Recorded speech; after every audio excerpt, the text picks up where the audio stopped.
HD ስፖርትስ በሁሴን አብዱልቀኒና በዳዊት ንጉሴ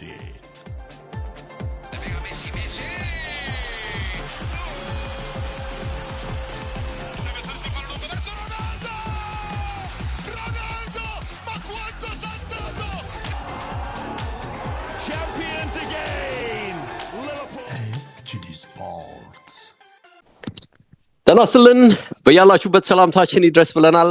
ኤችዲ ስፖርቶች ነን ከተወዳጁ ብስራት ኤፍኤም 101.1 የቅዳሜ ማለዳ ፕሮግራማችን ነው። እንዲሁ ዩቲዩብ ላይም ኤችዲ ስፖርት ብላችሁ ብትፈልጉ ታገኙናላችሁ። ከባካል ዳንኤል ጋር እንግዲህ የተለያዩ ጨዋታዎችን የዛሬና የነገ ጨዋታዎችን መነሻ አድርገን በዝርዝር ጨዋታዎቹን የምናይበት እንዲሁ ግምቶች የምናስቀምጥበት ፕሮግራማችን ነው። ይሄ ፕሮግራም እንግዲህ የመሪው ሊቨርፑልና ሳውዝሃምፕተንን ጨዋታ ይዳስሳል። የነገውን ትልቅ ጨዋታ ያነሳል። በነገራችን ላይ በዩናይትድ እና አርሰናል መካከል የሚደረገውን ፎረስት ከሲቲ ሌላ ቁልፍ ጨዋታ አለ። እንዲሁ ወራጅ ቀጠና የሚገኘው ሌስተር እና ቼልሲም የሚያደርጉት ጨዋታ ነገ የሚጠበቅ ነው። እነዚህ አራቱ ጨዋታዎች ላይ ትኩረት አድርገን የምንቆይ ነው የሚሆነው። በነገራችን ላይ ሮቢን አሞሪም ከነገው ጨዋታ ቀደም ብሎ አርቴታ በአርሰናል የአሁኑን ስራ ለመስራት ጊዜ አስፈልጎት ነበር። የግድ ጊዜ ያስፈልጋል፣ የሱን ያህል ጊዜ ማግኘት አይመስለኝም የሚል ነገር ሰጥቷል። ትልቁ ጥያቄ ግን እንግዲህ አርቴታ የጀመረበትና ከዛ በኋላ እያስመዘገበ የመጣው ውጤት ሲጀምርም ጀምሮ የተለየ ስለመሆኑ ቴሌግራፍ ላይ የሰፈረ መረጃን እያየው ነበር። እሱን ወደኋላ ከጨዋታው ጋር አስተካከን የምናነሳ ነው የሚሆነው። እንግዲህ ስጋት ፍርሃት ብሏቸዋል ሮቢን አሞሪም። ስንብታቸው ይመጣ ይሆን አናቅም። እሱን እናነሳለን በዛሬው ቆይታችን። እናንተ ግን ከኛ ጋር እንድትሆኑ እንደ ሁልጊዜውም በማክበር እንጠይቃለን። ኤችዲ ስፖርቶች ነን። ዩቲዩብ ላይ ካላችሁ ፕሮግራሙን እስቲ ላይክ አድርጎት። በርካቶች ያዩታል፣ በርካቶች ጋር ይደርሳል። በአካል እንዴት ነህ ብያለሁ።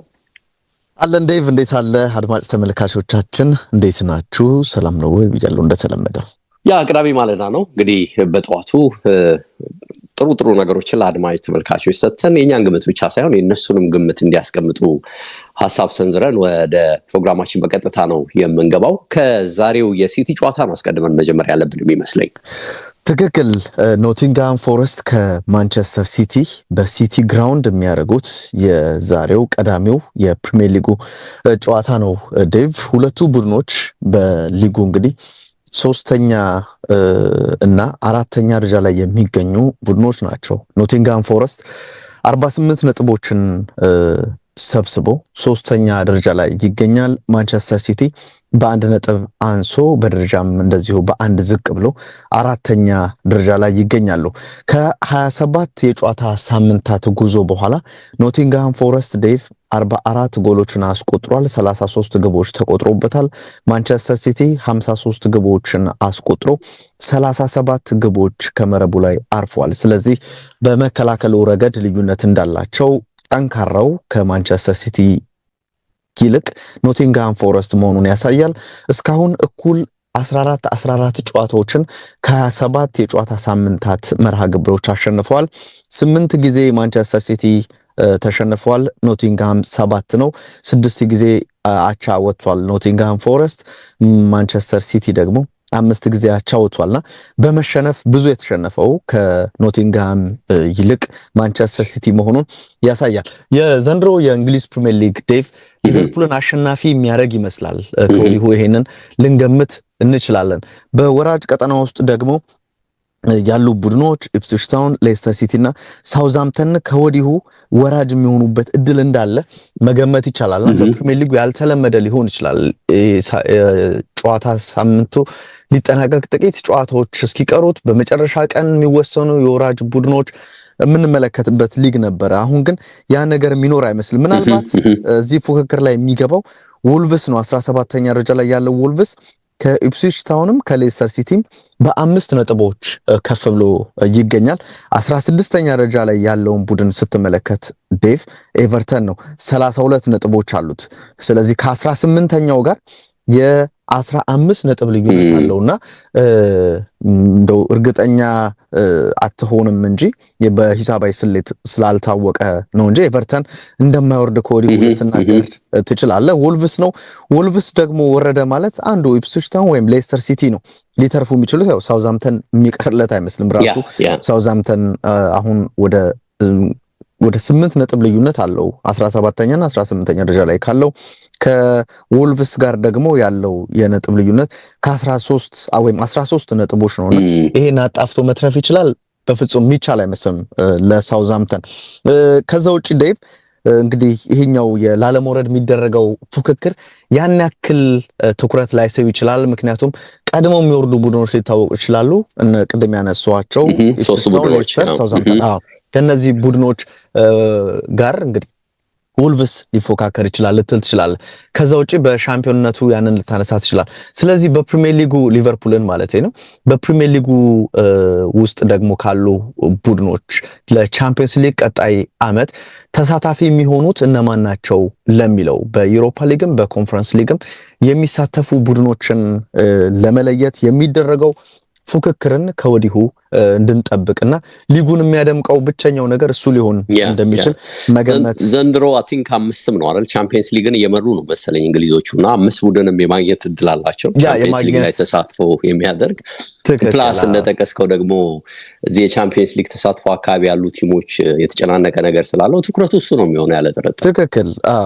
እንግዲህ 10ኛ ደረጃ ላይ ካለው አስቶን ቪላ ጀምረ እስከ ኖቲንግሃም ፎረስት ድረስ ብትመጣ ዴቭ 48 ነጥብ ነው። የ6 ነጥብ ልዩነቱ የሁለት ጨዋታ ጉዳይ ነው በ10ኛው አስቶን ቪላ እና እንግዲህ በ3ኛው ኖቲንግሃም ፎረስት መካከል ያለው። ስለዚህ ትልቅ ፉክክር ይደረጋል። ስለዚህ ይሄን ያነሳውት ዴቭ ኖቲንግሃም ፎረስት እና ማንቸስተር ሲቲም ለምን ፐርፐዝ ነው የሚጫወቱት ከተባለ በቀጣይ ዓመት የአውሮፓ ቻምፒየንስ ሊግ ተሳትፎን ለማግኘት የሚደረግ ጨዋታ እንደሆነ ይጠበቃል። ለሁለቱም ቡድኖች እንግዲህ ማሸነፍ ግድ ነው። ከእታች ያለው ደግሞ ቼልሲ ደረጃውን ምናልባት የሚያሸንፍ ከሆነ ደረጃውን የሚያሻሽልበት እድል ሊኖር ይችላል። ከቼልሲ ቀጥሎ ያለው ኒውካስልም 6ኛ ደረጃ ላይ ያለው ድል የሚቀናው ከሆነና እዚህ ጋር ኖቲንግሃም እና ማንቸስተር ሲቲ ላይ የሚኖረው የነጥብ መጣጣል ሊወስኑ ይችላል። ኖቲንግሃም ፎረስት ወደ 3ኛ ደረጃ እንግዲህ 3ኛ ደረጃ ላይ ነው ያለው። ማንቸስተር ሲቲ የሚያሸንፍ ከሆነ ደረጃውን ይነጠቃል። ቼልሲ የሚያሸንፍ ከሆነ ኖቲንግሃም ፎረስት ከሳምንታት በኋላ እንግዲህ ቻምፒየንስ ሊግ ቶፕ 4 ሊወጣ የሚችልበት እድል ሊኖር ይችላል። ማንቸስተር ሲቲ የሚረታ ከሆነ በቼልሲና በኒውካስል ይበለጣል። የሚያሸንፍ ከሆነ ወደ 3ኛ ደረጃ ከፍ ይላል።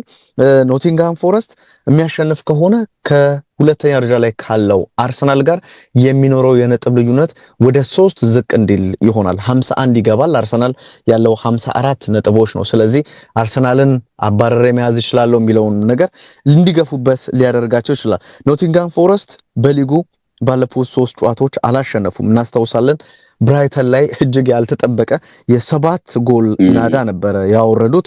ከዛ በኋላ ግን ባደረጓቸው 3 የሊጉ ጨዋታዎች ማግኘት የቻሉት 1 ነጥብ ብቻ ነው።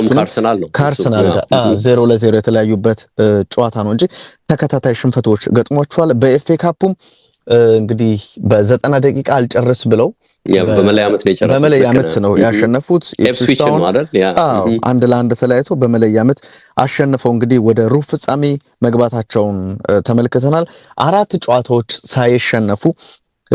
ሳያሸነፉ የተጓዙት ዴቭ 2024 ኤፕሪል ወር ላይ ወይም ሚያዚያ ወር ላይ ነበርና ኦልሞስት 1 ዓመት ለተጠጋ ጊዜ ኖቲንግሃም ፎረስት 4 ጨዋታ ሳያሸንፍ አልተጓዘም ነበርና ይሄም ሪካርድ እንዳይፈጠርባቸው ጥረት ያደርጋሉ። ኖቲንግሃም ፎረስት አስደናቂ ቡድን ነው ዴቭ።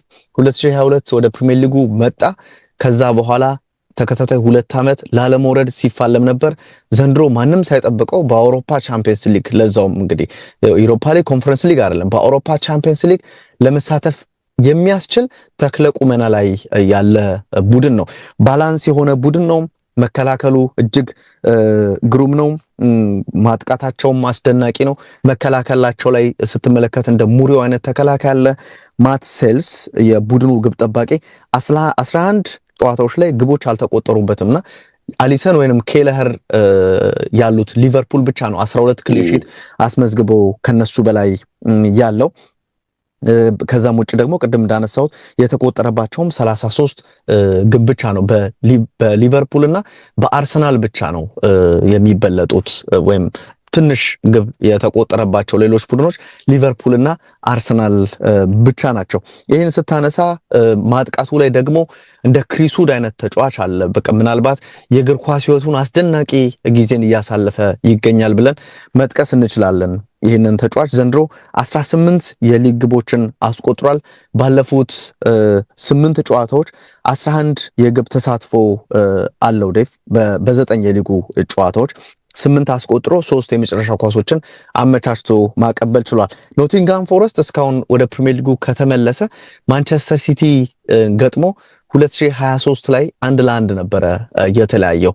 ያኔም ግብ ያስቆጥረው ክሪስ ውድ ነበርና በዚህም ጨዋታ ግብ ያስቆጥር ብዙ ሊገርመን አይገባም። ተጫዋቹ አሁን እያሳየ ካለው ባህሪ አንጻር የሚለውን መጠበቅ ይቻላል። አምና እናስታውሳለን ማንቸስተር ሲቲ የፕሪሚየር ሊግ ዋንጫን ከወሰደባቸው አጋጣሚዎች ወይም ጥሩ ጨዋታዎች ሳያሳልፍም 3 ነጥብ ይዞ ከወጣበት መርሃ ግብር አንደኛው ልክ ዛሬ በሚደረገውበት ሜዳ በሲቲ ግራውንድ ብዙ ድሎችን ስተው ራሱ ክሪስ ውድ አስደናቂ ኳስ ስተው ሌሎችም ተጫዋቾች እና ኤላንጋ ያልተጠበቁ ኳሶችን አምክነው እንደነበር እናስታውሳለንና ሲቲ እንደምንም ብሎ ከዛ ጨዋታ ሳይሸነፍ መውጣቱ ራሱ 3 ነጥብ ማግኘቱ ሳይሸነፍ መውጣቱ ራሱ እጅግ ያስቆጭ የነበረ አጋጣሚ ነው። ዴቭ ባለፈው ኖቲንጋም እንዳነሳ ነው ከኢፕስዊች ታውን ሲጫወት 6 ቅያሮችን አድርጓል ዴቭ እና እነሱም በቀላሉ ኑኖ ኤስፒሪቶ ሳንቶ የቻምፒየንስ ሊግ ነገርን እንዲሁ በዋዛ እየተመለከቱት እንዳልሆነ የሚያሳየው ያንን ዋንጫ ማሸነፍ ትኩረት ሊያደርጉ ይችላሉ ብለህ ስታስብ ግን የቡድኑ ትልልቅ ተጫዋቾች አሁን ያነሳሁት ክሪስ ውድን ጨምሮ ሞርጋን ጊብስ ዋይት ወደ ቡድኑ በውድ እንዲቀላቀል የሆነው እንግሊዛዊ አማካኝ እነዚህና ሌሎችም ተጫዋቾች በጨዋታው ላይ እንዳይሰለፉ አድርገው እንደነበር በአሰልጣኙ በኩል ተመልክተናል። የማንቸስተር ሲቲን ስንመለከት ዴቭ 2025 ከገባ በኋላ 25 እንግዲህ ግቦችን ማስቆጠር ችለዋል። 2025 ከገባ በኋላ 16 ነጥቦችን ወስዷል። በዚህም የሚበለጡት በሊቨርፑል 22 እንደዚሁም በአርሰናል 18 ግቦችን ብቻ ነው። ሲቲ በኤፍኤ ካፑ ከፕሌማውዝ ተጫውቶ ቅድሚያ ተወስዶበት ተፈትኖ ነበረ።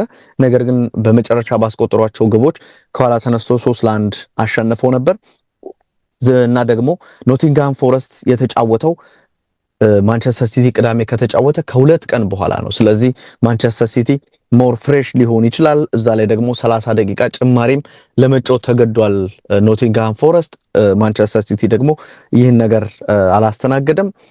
እዛ ላይ የአእምሮም ጉዳይ አለ። ወደ መለያ ፍጹም ቅጣት ምት ስታመራ አእምሮ መጨነቅ አለና ብዙ ነገር በአካልም በአእምሮም የተዳከመ ኖቲንጋም ፎረስትን ልንመለከት እንችላለን። ግን ደግሞ ያሳረፏቸው ተጫዋቾች ሊቀኗቸው ወይም ቡድኑ ጥሩ እንዲሆን ሊያደርጉ ይችላሉ። 20 የሊግ ግቦችን ያስቆጥረው ሃላንድ ዴቭ እየተመለከትኩ ነበረ አንድ ቁጥር በ9 የሊጉ ማነው ካስቆጥራቸው 20 የሊግ ግቦች 13 ያለፉት 13 ግቦቹ ላይ ሲቲን ወይ መሪ አድርጓል፣ በ9ኙ መሪ አድርጓል። በአራቱ ጨዋታዎች ደግሞ ከመምራት ወደ አቻነት ያመጣ ነውና ምን ያክል ወሳኝ ግቦችን እንዳስቆጥር የሚያሳይ ነው። ሳላህም ተመሳሳይ ከሳላህ ግቦች 13ቱ በተመሳሳይ ሊቨርፑልን መሪ ያደረጉ ወይም ወደ አቻነት የመለሱ ናቸውና በዚህ ቁጥር ሁለቱ ይመሳሰላሉ። ቅድም እንግዲህ በማንቸስተር ሲቲ በኩል ያነሳ ነው በኖቲንጋም ፎረስት በኩል ያነሳ ነው ግብ ጠባቂው ማት ሴልስ ግሩም ብቃትን በተለይም በአርሰናሉ ጨዋታ ተመልክተናል። 11 ክሊን ሺት አስመዝግቧልና ኖቲንጋም ፎረስት እስካሁን በታሪኩ በፕሪሚየር ሊጉ 13 ክሊን ሺቶችን በአንድ አመት ያስመዘገበበት ሪከርድ ነበርና ከወዲሁ 11 ጨዋታዎች አሉ። ማት ሴልስ ይሄን ሪከርድ የሚያሻሽልበት እድል እንዳለ የሚያሳይ ነው። ማንቸስተር ሲቲ ከህዳር ወር ጀምሮ በጣም በተቸገረበት ጊዜ በጣም በቃ የሚሸነፋቸው የጨዋታ ቁጥሮችን በምንቆጥርበት ጊዜ ዴቭ ታህሳስ ወር ላይ ኤቲሃድ ላይ ተገናኝተው ሳይጠበቅ ልንለው እንችላለን። ሲቲ ከነበረው ፎርም አንጻር ያኔ አያሸንፍም ተብሎ ነበር፣ ግን 3-1 ቀለል አድርጎ ነበረ ማንቸስተር ሲቲ አሸንፎ የጨረሰው። ሲቲ የኤፍኤ ካፕ ድልና ቶፕ 4 ነው እንግዲህ ፔፕ በዘንድሮ የውድድር ዓመት ዋና ታርጌት አድርጎ የሚጓዘው ከዚህም በኋላ የሚለውን ነገር ማንሳት ይኖርብናል።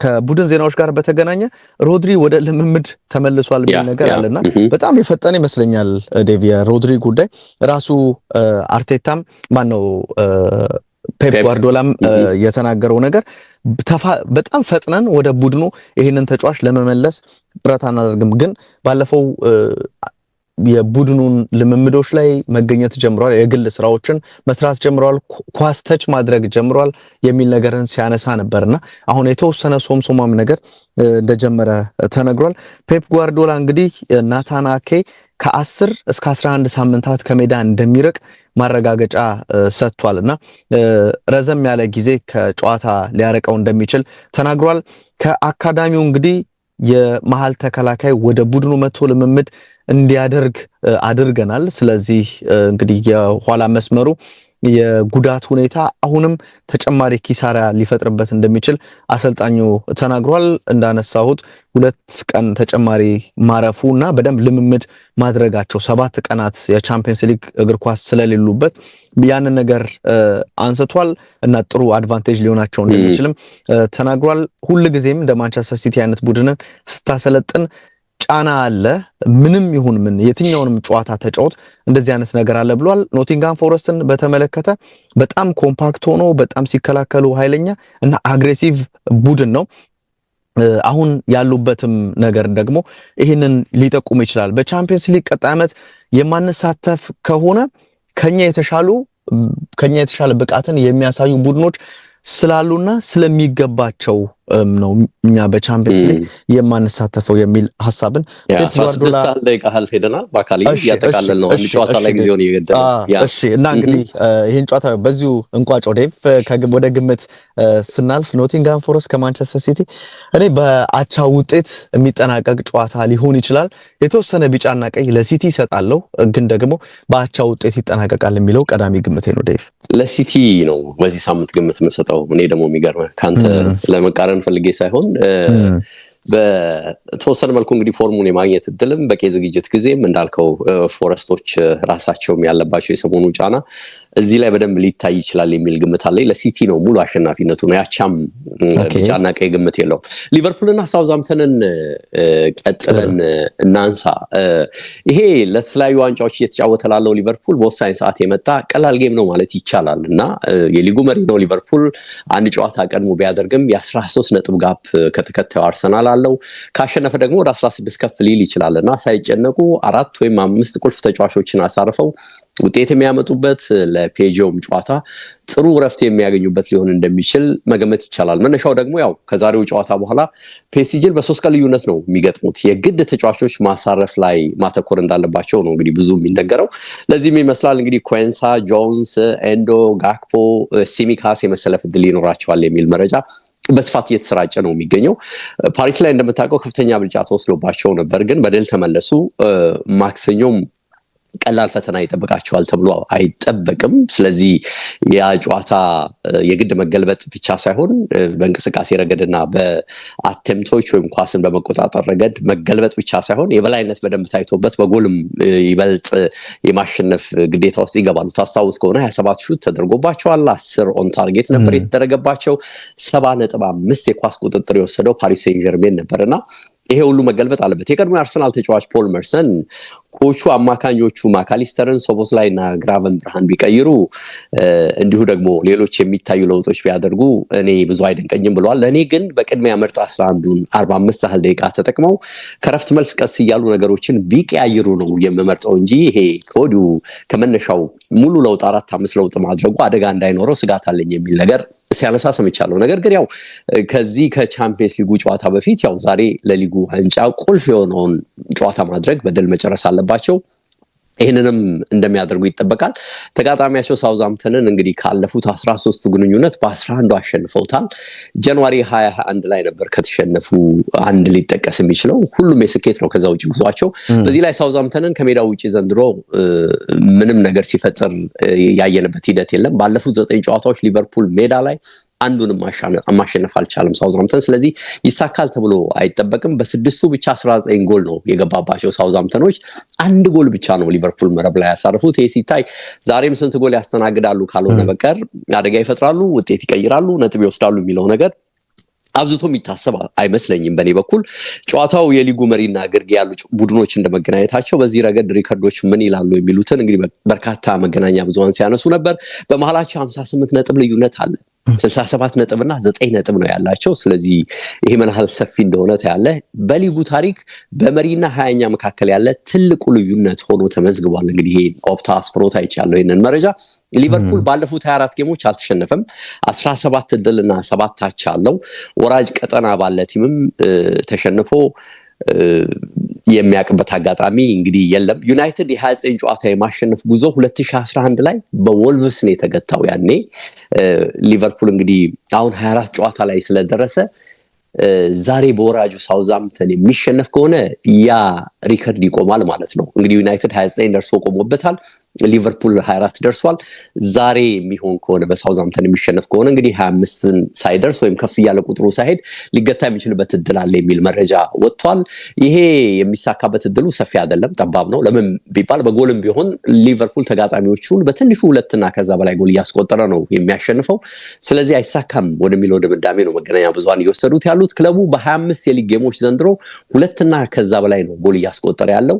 ይሄ ደግሞ በጎል በአማካኝ በትንሹ 10 ጎል ልዩነት ፈጥሮ ከተቀናቃኞቹ በተለይ ቶፕ ሌቭል ላይ ካሉት ቲሞች በስፋት እንዲቀመጥ አድርጎታል።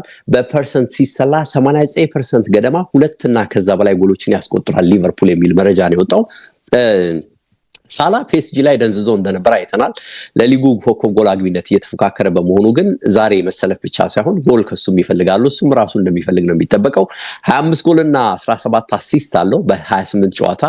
በ13ቱ የአንፊልድ ያለፉት ጨዋታዎች ደግሞ 12 የጎልና የማቀበል ወይም አሲስት የምንለው ላይ ተሳትፎ አድርጓል። በተለይ በተከታታይ 11 ላይ ተሳትፎ የጎላ በመሆኑ ዛሬም አንድ ነገር ይፈጥራል የሚል ግምት አለ። ይሄ እንግዲህ በሌሎች ተጫዋቾች አንፃር በሌሎች ትልልቅ ተጫዋቾች አንፃር በሜዳቸው ሲሰላ ሺረር በ15 ተከታታይ ጨዋታ ሴንት ጄምስ ፓርክ ላይ 13 የመስጠትና የጎል ተሳትፎ አድርጓል። ይሄንን 2 ጊዜ ነው ያሳካው በነገር ላይ ሴንት ጄምስ ፓርክ ላይ። ቲየሪ ኦንሪ ደግሞ በሃይበሪ ያኔ በሚንቀሳቀሱበት ስቴዲየም 12 የጎልና የመስጠት ተሳትፎ በተከታታይ ያሳካ ተጫዋች ነውና ይሄም ተጫዋች እንግዲህ ወደ እነዚህ ተጫዋቾች እንዴት እየቀረበ እንዳለ ያየ ነው። በተከታታይ ጎሎችን እያስቆጠረ ነው በአንፊልድ ሜዳ ላይ። ከቲም ዜናዎች አንፃር ጋክፖ ይመለሳል የሚል መረጃ ወጥቷል። ልምምድ ላይ ኳስ ሲደረብ የተፈጠረበት ችግር ነበር ፓሪስ ላይ እንዳይሰለፍ ያደረገው። መጠነኛ ጉዳት ነበር። ጎሜዝ እና ብራድሌይ የሉም። በሳውዛምፕተን በኩል ላላና፣ ቤንዳርክ፣ ኡጎቹጉ እና ራያን ፍሬዘር አጠራጣሪ ናቸው። የመመለስ እድላቸው ሰፊ ነው የሚል መረጃ ወጥቷል። ሮዝ ስቴዋርት የተባለው ተጫዋች ግን የለም የሚል መረጃ ነው ያለው። ሁሉም በሚባል ደረጃ ግምቶች ሊቨርፑልን ከፍ ባለ የጎል ቁጥር አሸናፊ ያደረጉ ናቸው። እንግዲህ የሳውዛምፕተኑ አዲሱ ኮች ለክለቡ ምንም እየፈጠሩ አይደለም። ከውድድሩ ዓመቱ በኋላ ይሰናበታሉ የሚል መረጃ ወጥቷል። ጠይቋቸውም ነበር። ስለሱም ማውቀው ነገር የለም፣ ስራዬ መስራት ላይ ነው ማተኩረው፣ በቀጣዮቹ 11 ጨዋታዎች ላይ ምን መፍጠር እንችላለን የሚለው ነው የሚያሳስበኝ የሚል መረጃን ሰጥተዋል። ነገር ግን ከቡድኑ ጋር ወደ ሻምፒዮንሺፕ ወርደው የሚመሩበት እድል 0 ነው የሚል መረጃ ወጥቷል። ዲሰምበር ላይ ነው እንግዲህ የመጡት። እንደምታስታውሰው 1 ድል ብቻ ነው እስካሁን ያሳኩት። ከ10 ጨዋታ ያገኙት 1 ድል ነው። ይሄ ትንሽ አስገራሚ ነው። ሶ ለሊቨርፑል የበዛ ግምት በዚህ ጨዋታ ላይ ቢሰጥ ሊገርምን የሚገባ አይመስለኝም። ምን ያህል ጎል ያስቆጥራል የሚለው መረጃ ነው እንግዲህ ትኩረት እያገኘ እየመጣ ያለው። ጋዜጣዊ መግለጫ ላይ እንግዲህ አርነ ስሎትን ተከታትላቸው ከሆነ ትናንትና የወጡ መረጃዎች ላይ የሊቨርፑልን እድለኛነት የሚጠቁሙ ነገሮች እዚህም እዛም እየተነሱ እና ለዚህ መልስ ሰጥተዋል። ይሄ ከምን ተነሳችሁ ነው ይሄንን የምትሉት? እስቲ እያንዳንዱን ነገር ተንትነን እንየው የሚል መረጃን ሰጥተዋል እና ፈጽሞ ይሄንን አይቀበሉም። እንግዲህ ሰሞኑን እየተፈጠሩ ያሉ ድንገተኛ ውጤቶችን ይመስላል። እንግዲህ አሁን የበቀደሙ የፔጄው ባልተጠበቀ ሰዓት እንግዲህ በስኬታቸው ያመጡት ጎል ነው። ምንም ጥርጥር የለውም። አንድም ቻንስ ቢሆን ካገኘህና ወደ ጎል ከቀየርክ ኳሊቲው ያንተ ነው የሚመስለኝ አይደል? አደንድ ኦፍ ዘዴ ውጤቱን ይዘህ መውጣት ነው የሚጠበቀው። ዲፍሌክት አድርግም አታድርግም በየትኛውም መንገድ በደረትህም ባገጭህም ጎል አግባ። ያ ጎል እንግዲህ ሙሉ 3 ነጥብ የሚያስገኝልህ ከሆነ በነጥብህ ላይ 3 ነው ጨምሮልህ የሚሄደው። ወደ ዋንጫው ይበልጥ እያቀረበህ እንጂ እየቀነሰ አይደለም የሚሄደውና ይሄንን በተመለከተ እንግዲህ እዚህም እዛም የሚነሳው አንድ ወቅት ታስታውሳለህ አይደል? የቆመ ኳስ ተብሎ አርሰናልን በደንብ ሲወርፉት ነበርና ያም የቆመ ኳስ የሚለው ነገር በጋዜጣዊ መግለጫ ላይ ሳይቀር አርቴታ ይቀርብለት ነበርና በቃ አማራጭ አታችኋል በሚል አሁን ደግሞ ሊቨርፑል ሰሞኑን እያሸነፈ ያለው ድል ታክሎበት ነው የሚል ነገር መጥቷልና በእግር ኳስ ድልም እንግዲህ ትልቁ ፐርሰንት የሚሰጠው ነገር ስለሆነ አንድ ቡድን ሙሉ ብቃቱን በተለያዩ ጌሞች ላይ ካሳየ በተወሰነ መልኩ እድለኛነት ከተጨመረበት በጣም ጥሩ እድለኛነት ነው ለኔ ብዬ ነው ማምነውና እሳቸውም መልስ ሰጥተዋል። በትንሹ እድለኛ ሳንሆን በጣም እድለኛ ነን የሚል አገላለጽን አንስተዋልና የቻልከውን በጥንካሬ ስራ እዛ ላይ ደግሞ ተለቅ ያለ በቃ ገዘፍ ያለ እድል ይኑርህ የሚለውን የማይክል ጆርዳንን አባባልንም አንስተው ነበር። ያ የሚገርም ነው። አንዳንድ ጊዜ የምንሄድበት ርቀት ይገርመኛል። በቃ ስኬታማ ከሆኑ ስኬታማ ናቸው። ልዩነታቸው ይሄንን ነው በደንብ የሚያሳየውና ግምት ማስቀመጥ እንችላለን። አንድ የቴሌግራፍን ዘገባ እያየው ነበረ።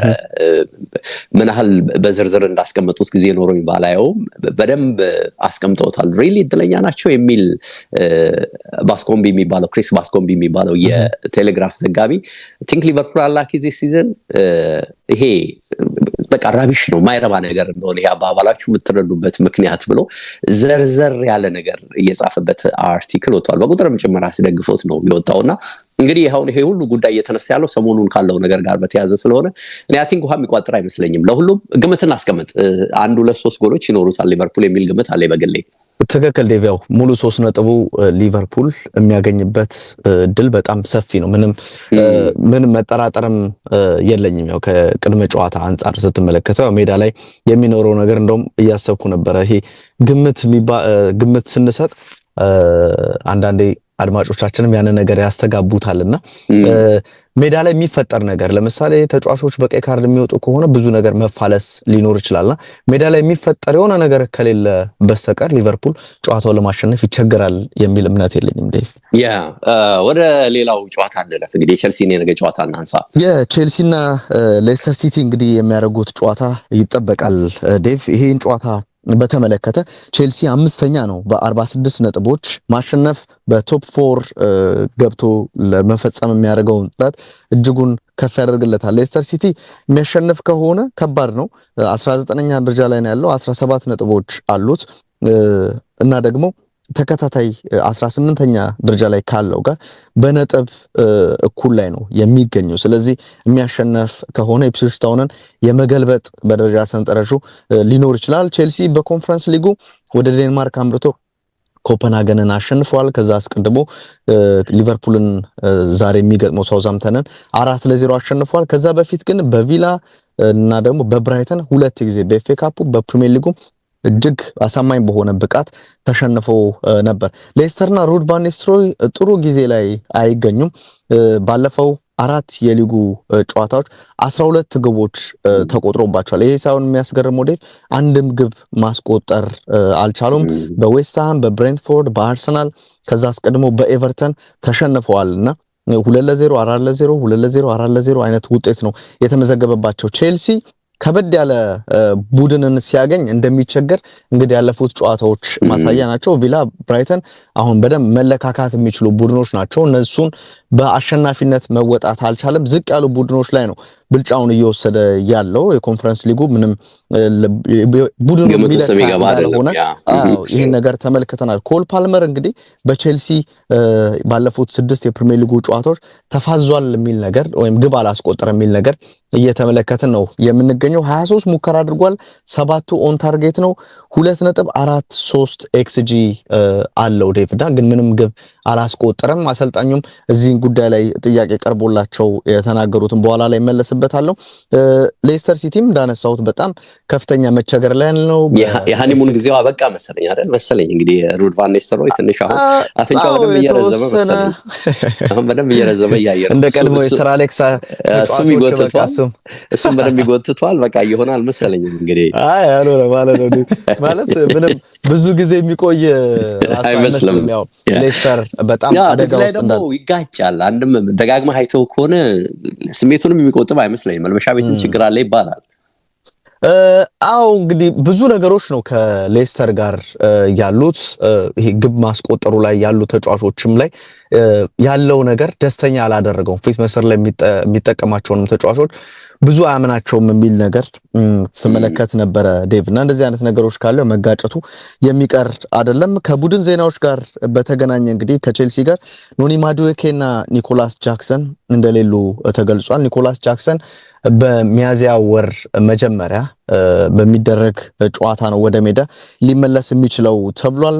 ባለፈው በዴንማርኩ ጨዋታ አሰልጣኙ በርከት ያሉ ተጫዋቾችን አልተጠቀሙም። ከግብ ጠባቂው ዮርገንሰን ጀምሮ ሌቫይ ኮልዊል፣ ኤንዞ ፈርናንዴዝ፣ ማርክ ኩኩሪያ፣ ሳንቾ፣ ፔድሮ ኔቶ አይነት ተጫዋቾች ተጠባባቂ ነበሩና አሁን ወደ ቡድኑ ይመለሳሉ ተብሎ ይጠበቃል። ለሌስተር በጣም አደጋው ዴቭ ካለፉት 12 የሊጉ ጨዋታዎች 11ዱን ተረቷል። በፕሪሚየር ሊጉ ትንሽ ኤክስጂ ያስመዘገበው ሌስተር ሲቲ ነው። እንግዲህ ሳውዛምተን 9 ነጥብ ያለው ቡድን ነው፣ ግን የተሻለ ኤክስጂ እንዳለው በእንቅስቃሴም የተሻለ እንደሆነ በጣም በማምከን ምክንያት ጨራሽ ስላልሆኑና ኤዝሊ ግብ ስለሚቆጠርበት ነው እንጂ ሳውዛምተን ብቃቱ እዚህ ደረጃ ላይ እንዲገኝ የሚያደርጉ አይደለም።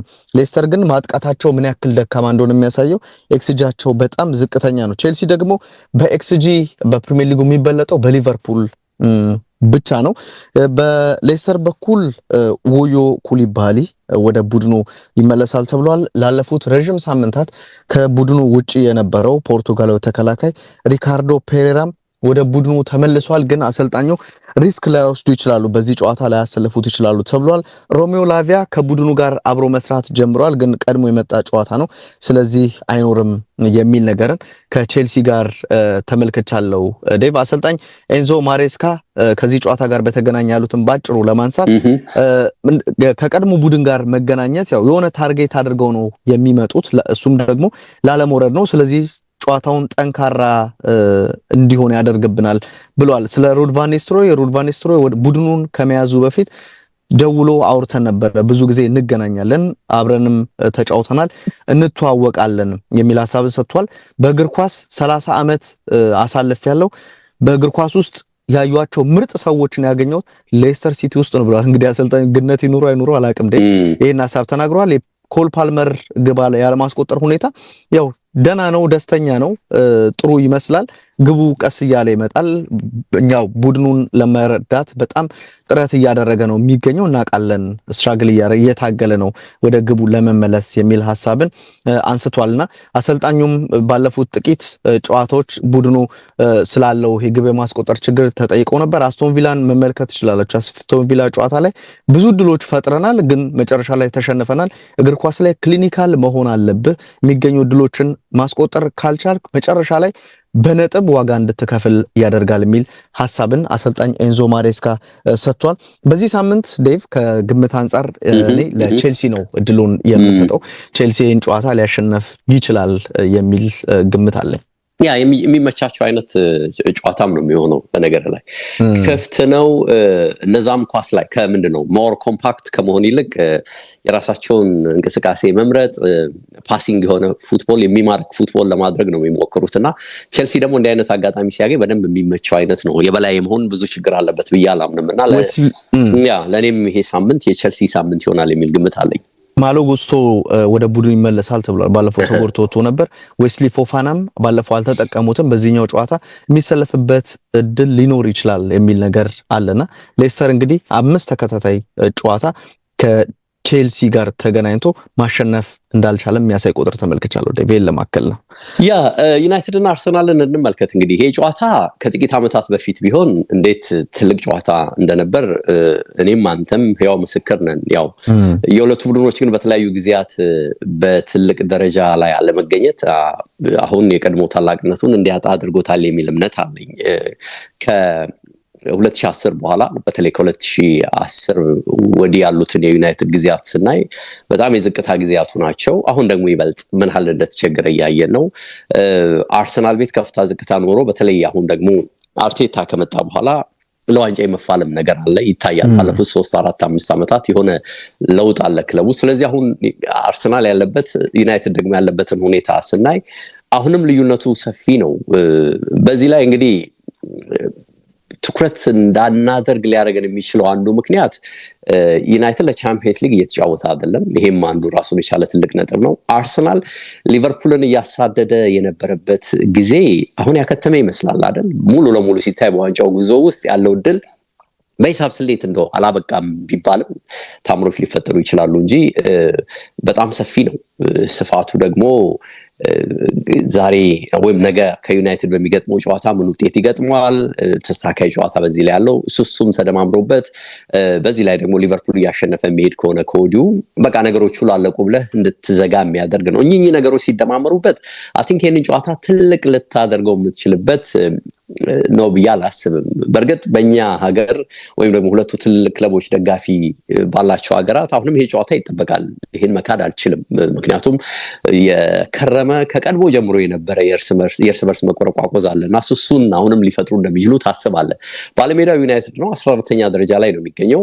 አርሰናል ሁለተኛ ነው። የዩናይትድ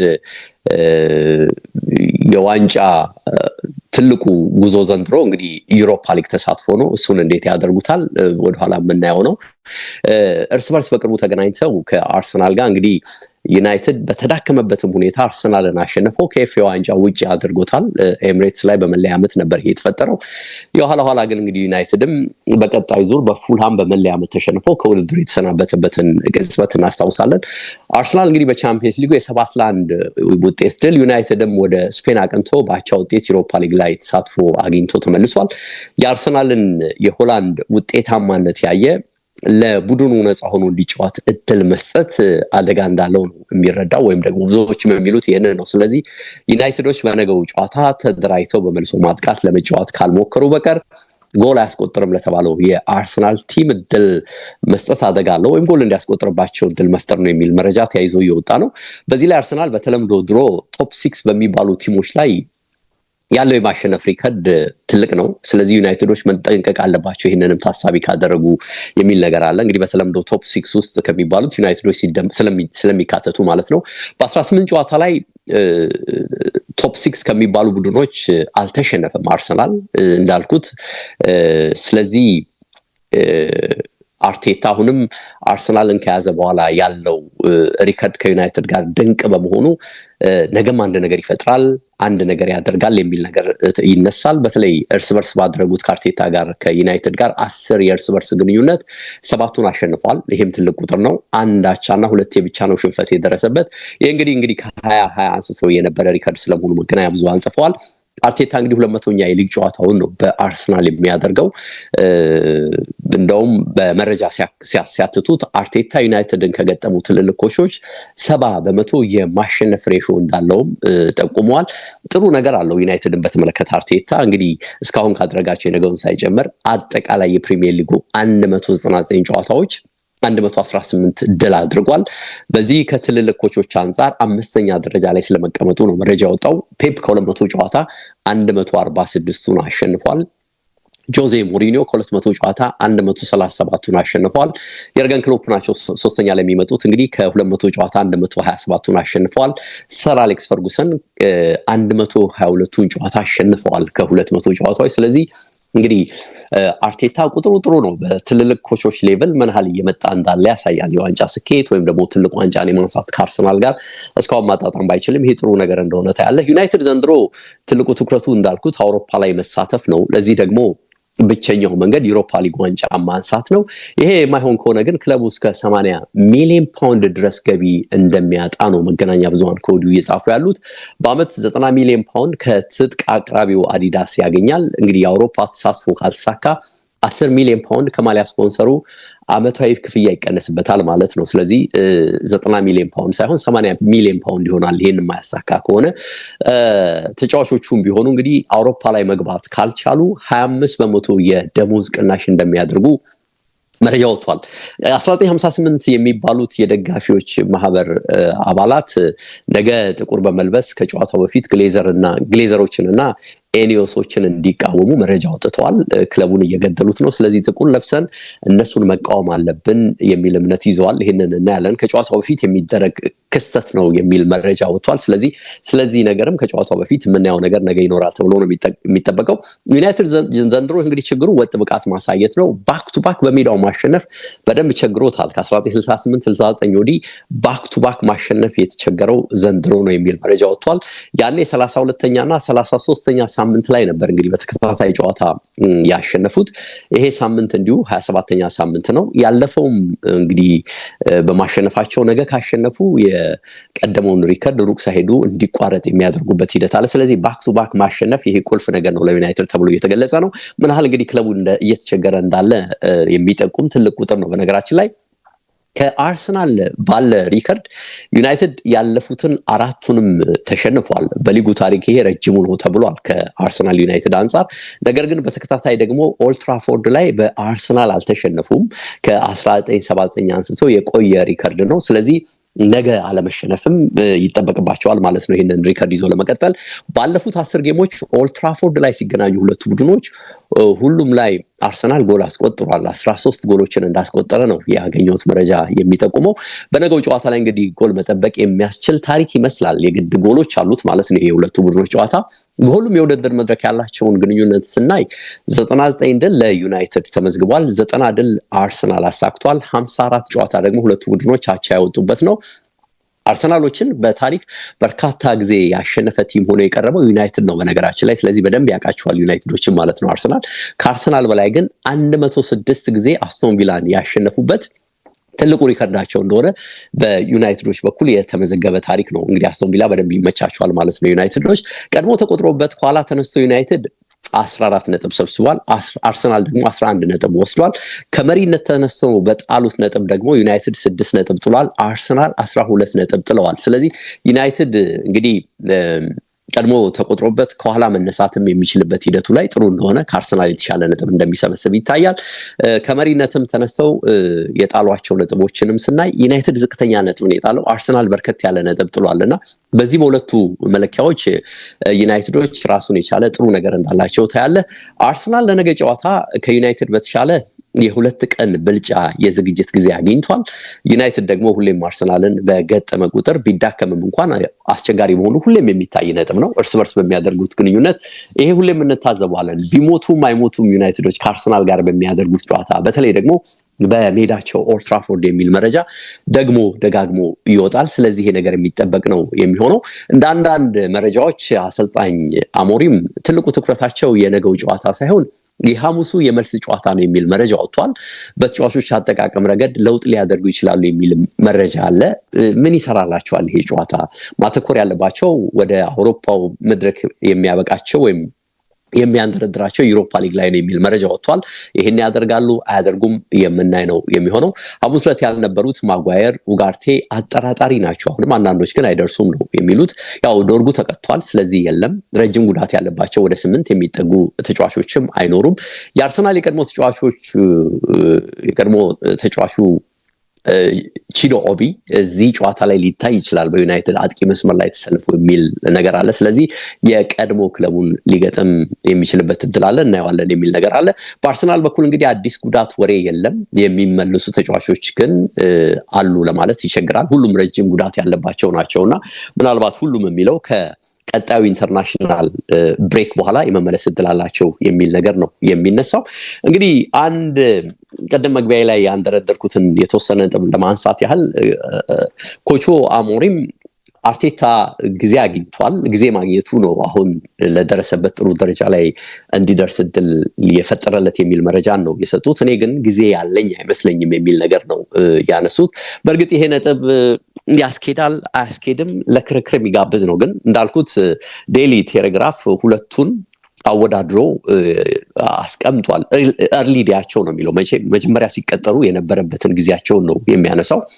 በፖይንት ረገድ በልክሳቸው እንደጀመሩት ሁሉ አርቴታ በጀመረበት ጊዜ አሁን ባሉበት ደረጃ አሞሪምን 18 ነጥብ ብቻ እንዳገኙ አስፍሯል። አርቴታ 27 ነጥብ አግኝቷል። እንግዲህ ቀድሞ ልክ ሲጀምሩ የነበረውን ቁጥር ነው እንዳለ የወሰደ። ሁለቱ በተመሳሳይ ጊዜ ያገኙትን ነጥብ ነው እዚህ ጋር ያስቀመጠው። በጎል ረገድ እንግዲህ አርቴታ ቡድን 23 ጎል አስቆጥሯል። የአሞሪም ቡድን 21 ጎሎችን ስለማስቆጠሩ ነው መረጃው የሚያትተው። ተቆጠረባቸው ጎል ረገድ የአርቴታ ቡድን 15 ጎል የተቆጠረበት፣ የአሞሪም ቡድን ግን 27 ጎሎች ተቆጥሮበታል። ስለዚህ ምን ያህል ጎሎች እንደሚያስተናግድ ታያለ። በክሊንሺት በኩል የአርቴታ ቲም 7 ጨዋታ ክሊንሺት ነበረው። የአሞሪም ቡድን ግን 2 ብቻ ክሊንሺት ነበር የነበረው። እንግዲህ ምንም ጨዋታ ሳይቆጠርበት የሚወጣበት እድል አልነበረም ነው ማለት የሚያሳየው። በጌም ረገድ ያሸነፉትን ጌሞች ሲያስቀምጥ 7 አርቴታ አሸንፏል። አሞሪም ደግሞ 5 ስለማሸነፋቸው ነው መረጃው የሚያትተው። አቻ 6-3 ይላል። የተሸነፉት አርሰናል ወይም አርቴታ 3 ሲሸነፍ አሞሪም ግን 8 ተሸንፈዋል። ምን ያህል ልዩነት እንዳለው በደንብ ነው የምታየው። ከሽንፈት ተነስተው በተገኘ ነጥብ አርቴታ 5 ነጥብ አግኝቷል። በዚህ ረገድ ግን አሞሪም የተሻሉ ናቸው። 11 ነጥብ ቀደምም ሲጠቁመው ነበረ። እንዳልኩትም ተጣለ ነጥብ ደግሞ ወደ አሸናፊነት በመምጣት አርቴታ 12 ነጥብ አግኝቷል። አሞሪም ደግሞ 4 ነው። እዚህ ላይ ደግሞ ስኬታማ አይደሉም የሚል ነገር ነው የሚጠቁመው። ስለዚህ በሁሉም መስፈርት እንግዲህ ሰውየው የሚሉት ነገር ፉርሽ ነው የሚሆነው። ለዚህ ማሳያው ደግሞ አሁን ቀድሞ እዚህ ክለብ ውስጥ ኃላፊነት ተሰጥቷቸው በዚህ ደረጃ ምን ያህል ውጤት አስመዘገቡ ተብሎ ሲመዘን እሳቸው አሁን እያስመዘገቡ ያሉት ውጤት እጅግ በጣም የወረደውና ደካማው ስለመሆኑ ነው ሁሉም የሚስማማው። ከዚህ አንጻር እንግዲህ የሰውየው የሰጡት አስተያየት ተገቢ ነው ብሎ ለመናገር ትንሽ ቢከብድ ይመስለኛል። በአካል እኔ በግሌ የስንብት ደረጃ ላይ ናቸው ነው ከስንብትም ያለፈ ደረጃ ላይ ነው የሚገኙት። ግን ሁሉም የሚለው ዩናይትድ እሳቸውን ለማሰናበት አሁን ምንም አይነት ዝግጁነት የለውም። አቅዶም እየተንቀሳቀሰ ያለው ምንም ውጤት ይምጣ በቀጣይ ዓመት ምን ይፈጥሩልኛል የሚለውን ነጥብ ነው የሚል መረጃ ነው በስፋት እየወጣ ያለው። ነገር ግን ከአስተያየት አንጻር አርቴታ በአርሰናል ጊዜ አግኝቶ ነበር፣ እኔ ግን ያ ጊዜ ያለኝ አይመስለኝም ያሉት አስተያየት ተገቢነት አሁን ትክክል እንዳልሆነ መረጃው የሚያትት ነው የሚመስለው። እንግዲህ ግምትና አስቀምጥ እየሰማኸኝ ከሆነ አላቅም፣ ምናልባትም ተቋርጠህም እንደሆነ አላቅም። የዚህ ጨዋታ የመጨረሻ ግምት አስቀምጥ ካልከኝ አለ ግምትና አስቀምጥ ካልከኝ ወይም ደግሞ ከግምት በፊት ብለው አጭር ነገር አለ ካልከኝ ልትለኝ ትችላለህ። ኦልሬዲ ወደ 45 ደቂቃ ሰጥተናል። ግምት አስቀምጠን ግን መውጣት ምንችል ይመስለኛል። እንደው ዴቭ አሰልጣኝ ሩበን አሞሪም ብዙ ያው ለየት ያሉ ነገሮችን ይናገራል። በኔ እይታ ዩሮፓ ሊግ ከቻምፒየንስ ሊግ በጣም ሃርድ ነው ብለዋል።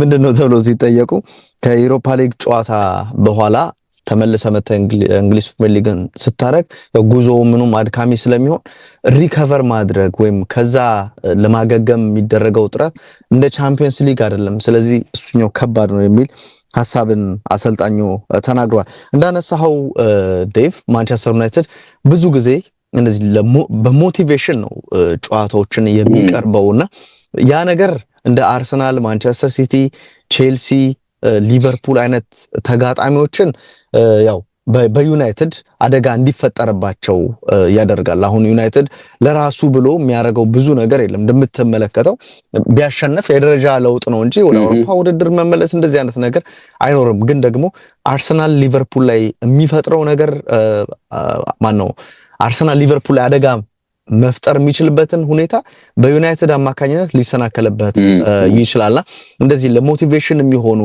ከቅርብ ተቀናቃኞቹ ጋር በሚደረጉ ጨዋታዎች ተጫዋቾቹ የሚኖራቸው ተነሳሽነት ተጨማሪ ማይሎችን ለመሮጥ ያለ ዝግጁነት ዛሬማስ ማሸነፍ አለብን አንሸነፈም የሚል ተነሳሽነት ብዙ ጊዜ ለሚገጥሟቸው ቡድኖች ጨዋታዎችን አስቸጋሪ ሲያደርግ እንመለከታለንና በዚህኛውም ጨዋታ ተመሳሳይ ነገር ነው የምጠብቀው።